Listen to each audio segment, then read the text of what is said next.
Olá, amigos, tudo bom? Eu sou Caio Moreira e hoje vamos iniciar a nossa live sobre como limitar os custos dentro da sua obra ou reforma.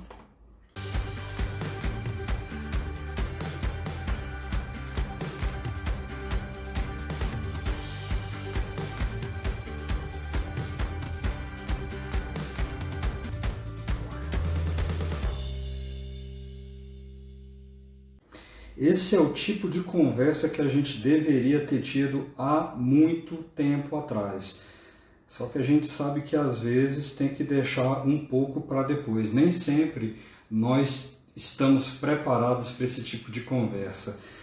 Quando a gente trabalha com os sonhos de alguém na parte de reforma, na parte de obra, é muito complicado fazer essa análise de plano de necessidades. Isso quem vai fazer muito bem é o arquiteto.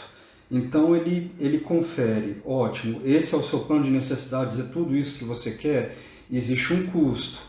E é nessa hora que você precisa voltar atrás e reavaliar. Uau! Vamos lá. A gente está num programa de lives todos os dias às 18h30. Vamos fazer de tudo um pouco, tocar assuntos diversos relacionados a pequenas obras e reformas, com o intuito de desmistificar alguns conceitos, alguns preconceitos relacionados à obra. E, bom, todos os dias, 18h30, até o dia 17 de maio. E eu pretendo mostrar com isso que todos nós somos capazes de atingir um bom resultado na obra, mesmo que você não seja profissional.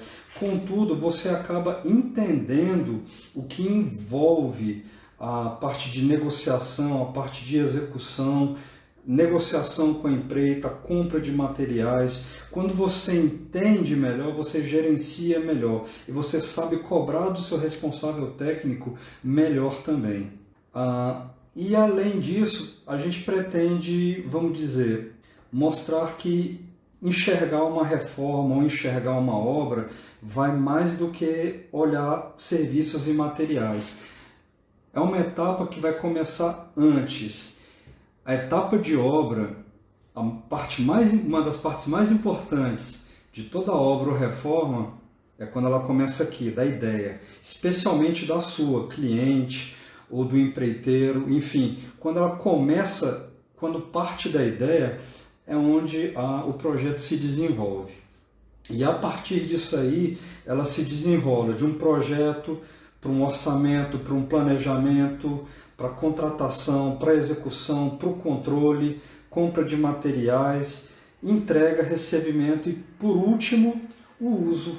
Hoje o tema, como eu acabei de falar, a gente já deveria ter tido essa conversa há muito tempo, é como definir limites para os custos de obra.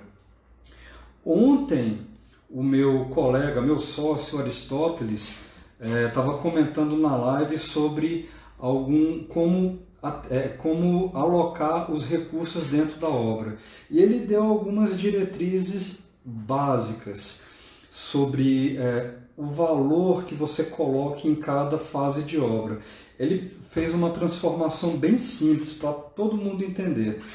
Quando você aloca X%, tipo 4, 5% na fundação, 12, 13% na estrutura, 20, 30% na alvenaria e argamassados, mais 30, 40% na fase de acabamentos, 5, 6, 7, 8% na parte de instalações. Ele fez ali uma continha de padeiro, lembrando que isso não é fixo, isso não é rígido. Contudo, isso acaba atendendo uma gama grande de edificações que não contém nenhum tipo de instalação especial ou outro tipo de projeto especial, habitações residenciais comuns. Mas vamos lá. Antes de falar de limitar custo, e relembrando do meu sócio, eu queria falar dos erros mais comuns. Esse tipo de erro mais comum, ele começa no próprio objetivo do imóvel. O que você pretende fazer? É reforma? É uma obra do zero? você pretende morar, você pretende alugar, você pretende construir para vender, ganhar uma grana, você pretende só morar um tempo e depois deixar para aluguel, você pretende comprar uma habitação bem antiga, reformar e morar nela, ou de repente reformar e vender posteriormente. Você precisa desse objetivo muito bem definido, porque dependendo do que for, ele vale a pena o investimento ou não. De qualquer forma, ninguém quer gastar o dinheiro suado que se ganha em algo que vai se perder. Duvido, ninguém faz isso. Tá?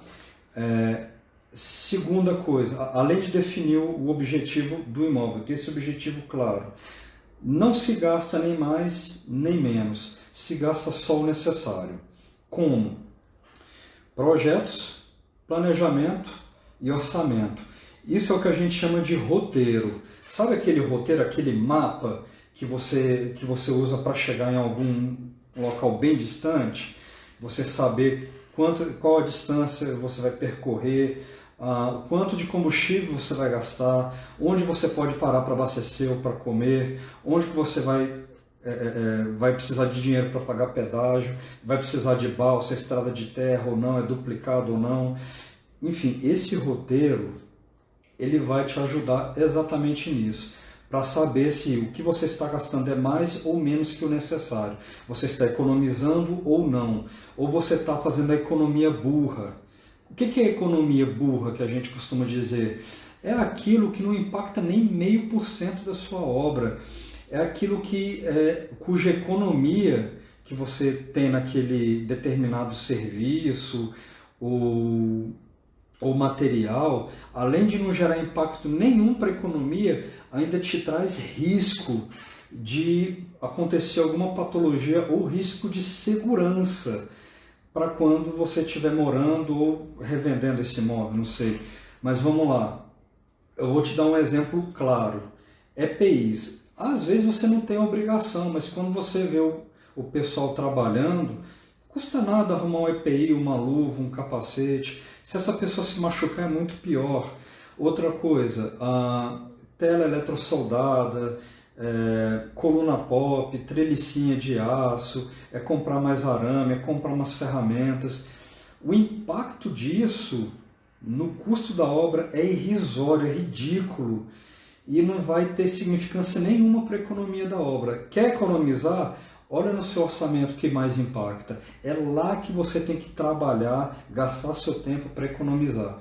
Pega aquilo que está no orçamento e vai ter um impacto de 5%, de 8%, 3%, porque qualquer economia lá realmente vai trazer algum benefício para você ao final da obra.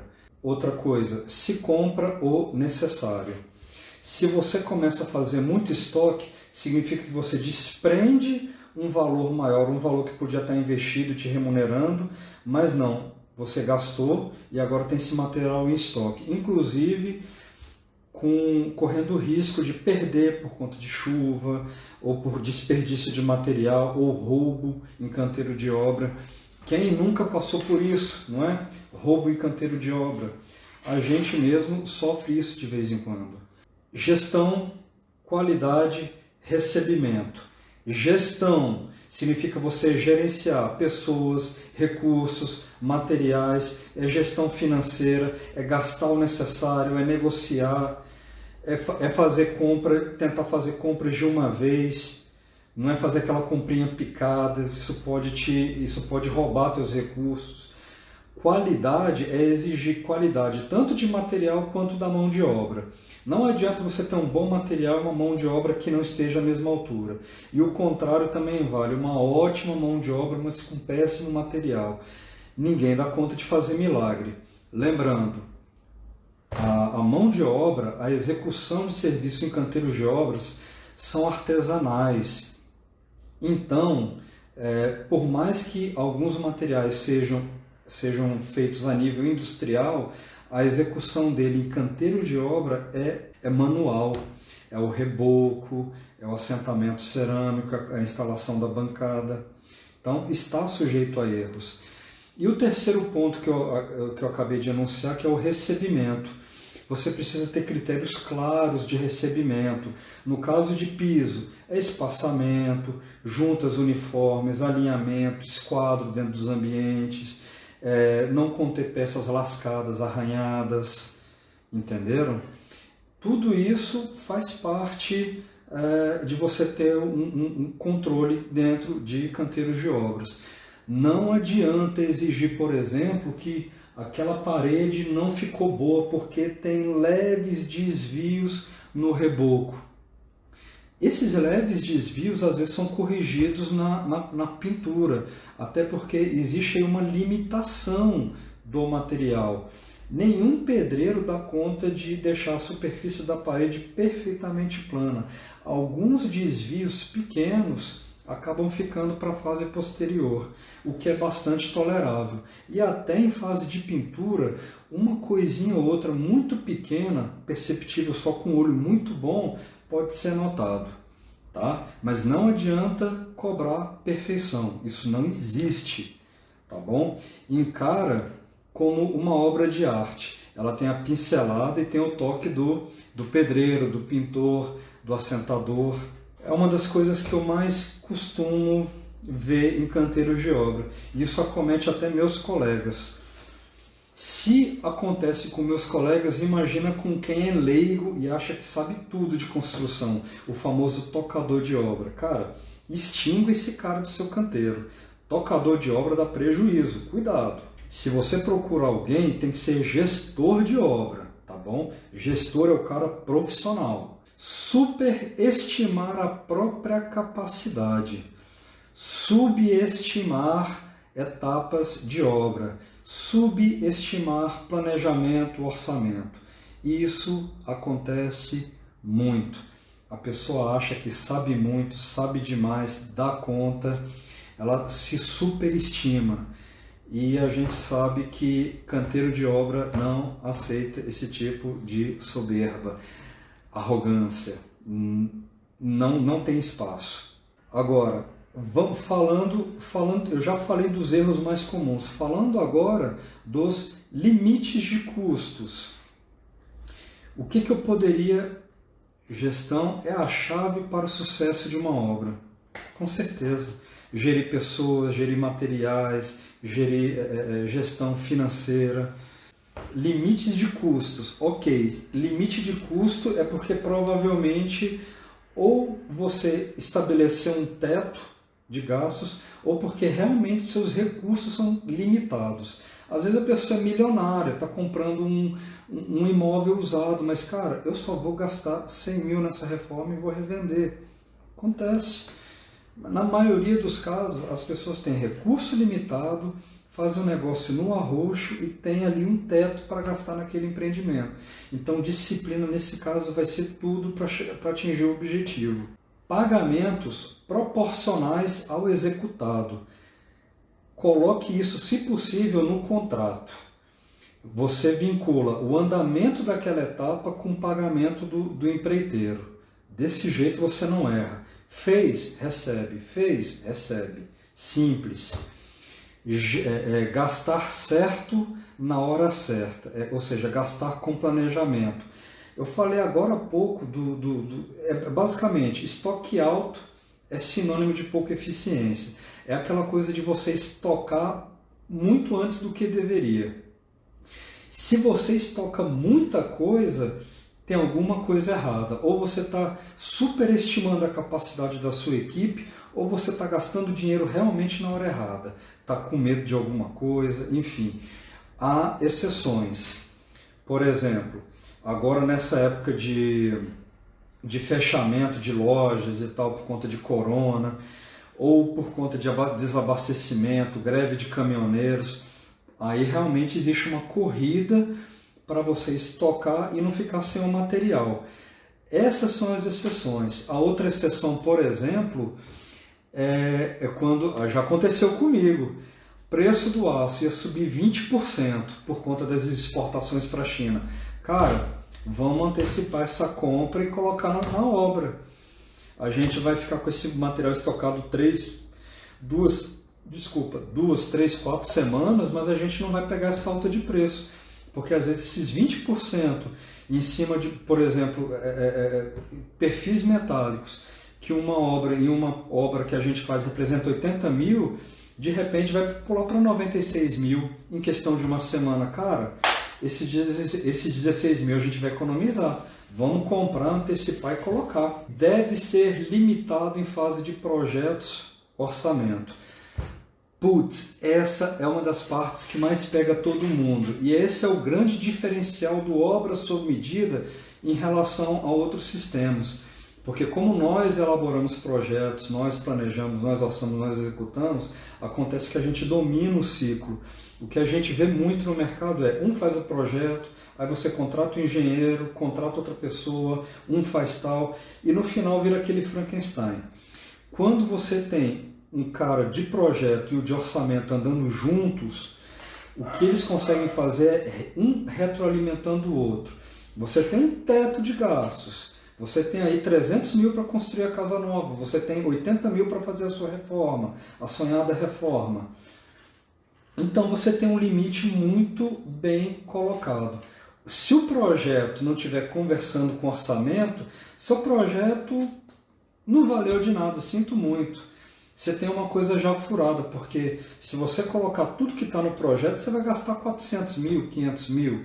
Então é o caso de você voltar e retroalimentar. Existem algumas coisas que ajudam você a dar um chute no rumo com relação a custo, mesmo não tendo o projeto, mas é um chute no rumo, não quer dizer que você vai acertar, ok? Esse balanço e levantamento é feito em cima de um bom projeto, com certeza. Você precisa ter um bom projeto, um projeto bem definido, um objetivo bem definido alinhado com esse projeto. E principalmente, quem planeja e orça tem que ser a mesma pessoa que vai executar. Não adianta nada colocar uma pessoa para projetar, uma pessoa para orçar e planejar e outra para executar. Se as três não conversarem entre si, não adiantou de nada. O sucesso de uma obra está em quem executa, orçou e planejou de acordo com o projeto que foi colocado. Ela enxergou os obstáculos, viu como vai ser feito, já sabe a metodologia construtiva que será adotada e colocou tanto no papel quanto no planejamento quanto que será gasto e o tempo que vai ser necessário. Inclusive tem até equipe, tem a mão de obra para executar isso. E o CUB é o custo unitário básico. Custo unitário básico, ele te dá uma noção, ele te dá um rumo do que vai ser gasto no imóvel. Supondo que você ainda não contratou projeto. Beleza, não contratou. Você já pensou em fazer no papel alguma coisa? Cara, coloca no papel, nem que seja no papel milimetrado. Tenta colocar uma escala. 1 metro da vida real vai ser 1 centímetro no papel. Calcula essa área. Deu quanto? Deu 200 metros quadrados? Uau, 200 metros quadrados? Se a gente pegar, por exemplo, um CUB Goiás, padrão normal, referência de março de 2020, vai dar R$ 1.600 e poucos reais. Como lá não considera o que você vai gastar de projetos, não vai gastar com fundação, ele não considera porque isso é muito vago. Mas quer um chute no rumo? Ainda tem os emolumentos do responsável técnico de obra, o BDI dele, né? a taxa de administração. Quer dar um chute no rumo? Vamos lá. Se o CUB colocou 1.650, acrescenta aí mais 20 a 30% no mínimo. Então chega aí para R$ 2.100. R$ 2.100 para 200 metros quadrados, R$ 420 mil. Então, das duas, uma. Às vezes seu sonho está muito acima do seu passo ou você precisa contratar realmente um projetista para ele te orientar. De preferência um arquiteto. Não que um engenheiro civil não faça, mas talvez um arquiteto esteja mais coerente com o seu passo. E de repente essa casa de 200 metros quadrados vira uma de 120, ainda com tudo que você queria, espaço, integração, um espelho d'água, vaga de garagem para 3 carros e tal, porque você já tem o terreno, enfim. Ótimo, legal. e agora você tem um projeto que, puxa, quando você faz as contas, ele cabe exatamente no seu bolso. Show!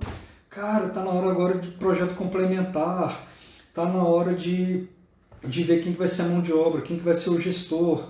Ah não, eu quero reformar. Puxa, passo a passo de novo, o que você quer fazer? Quer trocar piso, quer modernizar, quer trocar rede elétrica, quer tirar essa cobertura, essa telha cerâmica velha, colocar aquela fechadinha. Ótimo! Coloca na ponta do papel, você não precisa de projeto por enquanto. Tenta colocar no papel o que você quer.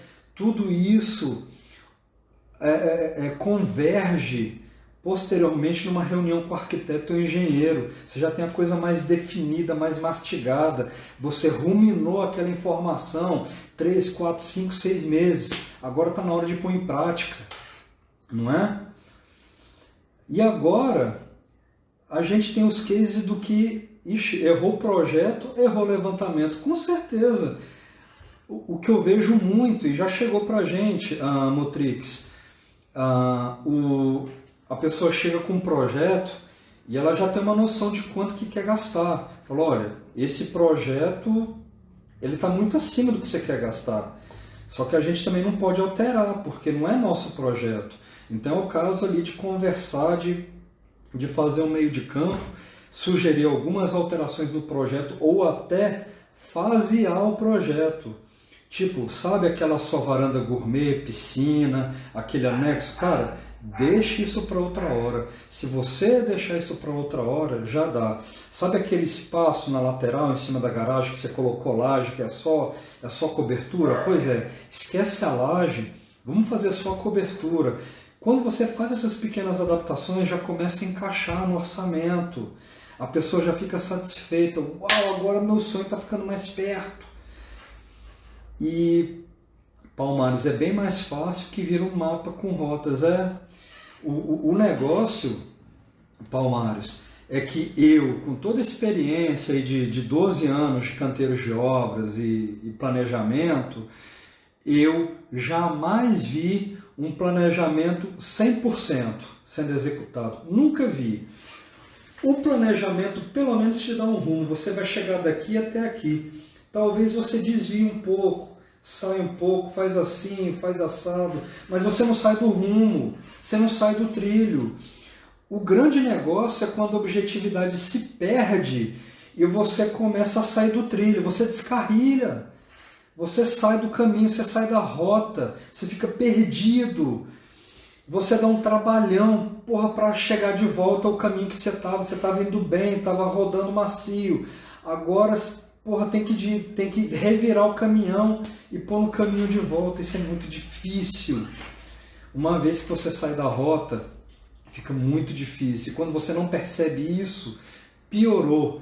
Supondo, quando você não tem esse roteiro, quando você não tem projetos, orçamento e planejamento, você não tem referência para absolutamente nada. O que está na sua cabeça e que muda o tempo todo, é isso que é a sua referência. E, cara, você não vai chegar a lugar nenhum. Você está mais perdido do que aqueles aventureiros que vão passear na mata final de semana, vão acampar, e bombeiro está lá sobrevoando de helicóptero na quarta-feira procurando esse pessoal.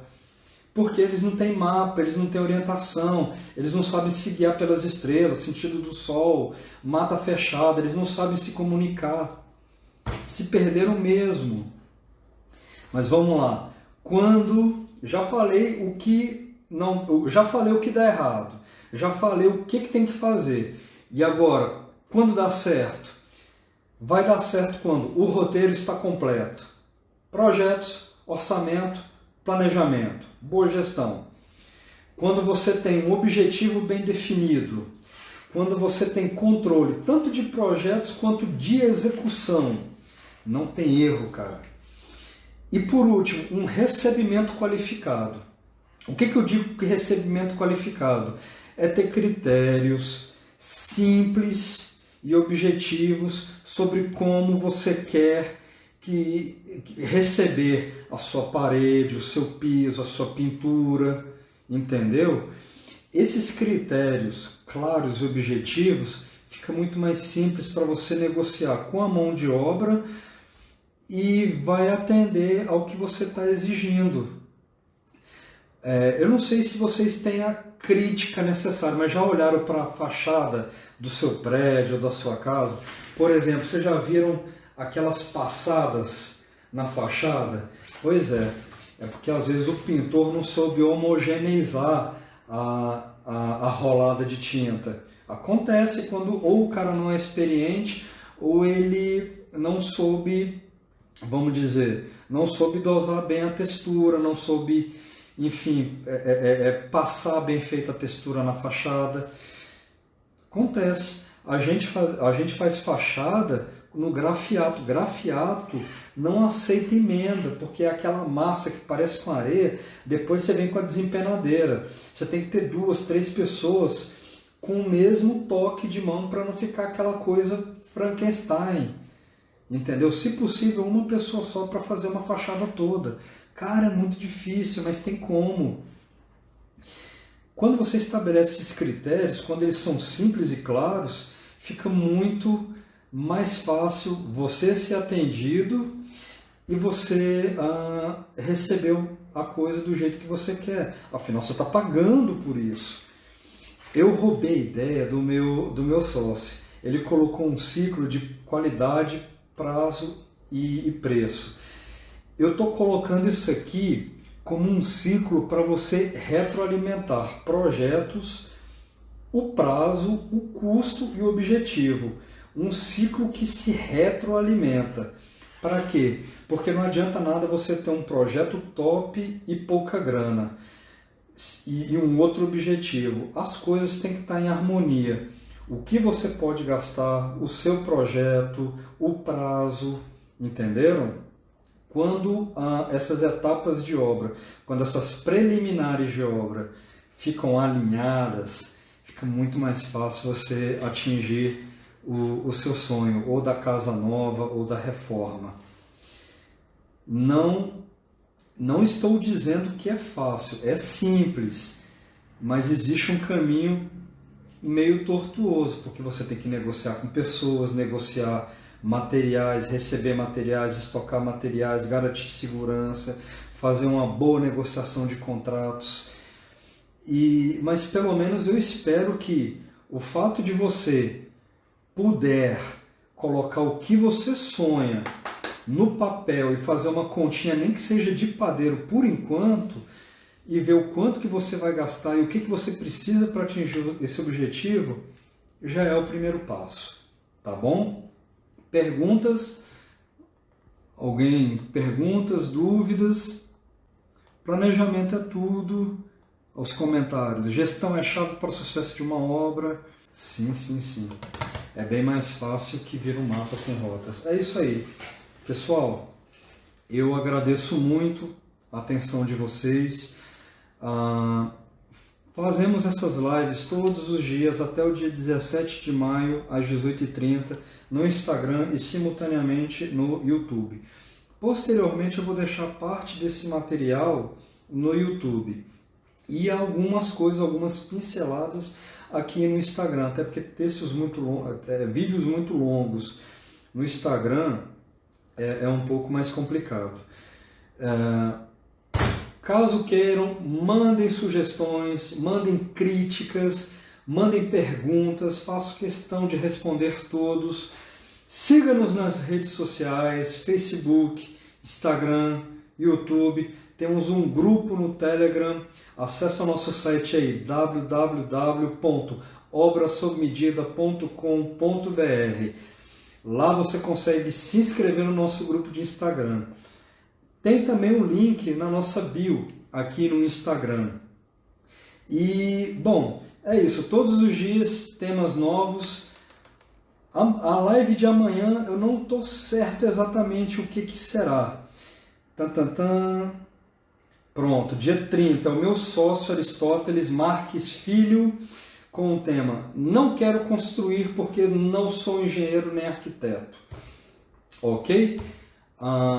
Mandem sugestões, mandem perguntas, valeu? Eu fico por aqui e agradeço a atenção de vocês. Tchau, tchau!